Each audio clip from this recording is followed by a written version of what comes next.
Okay, nakuha niyo po.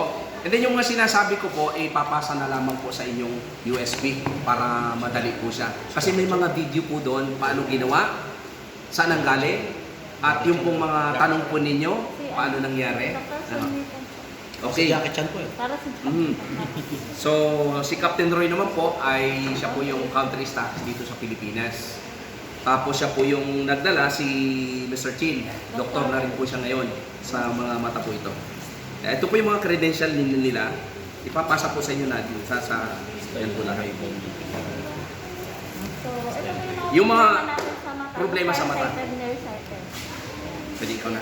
Problema sa mata. Ako, Una-una po problema farsighted. natin sa mata, yung farsighted, nearsighted. Yung far, pag malayo, malinaw, malapit, malabo. Yung nearsighted naman po, sa malapit, malinaw, sa malayo naman, ang malabo. So, magkabaliktad. Pangalawa po ay yung astigmatism.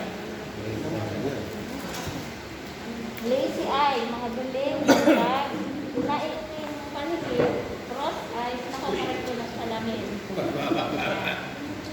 So, ito naman po maculopathy, nakukuha po ito sa sobrang kagagadgets, lalo na po sa mga kabataan. Namumula po yung ating cornea, pag namula po yung ugat,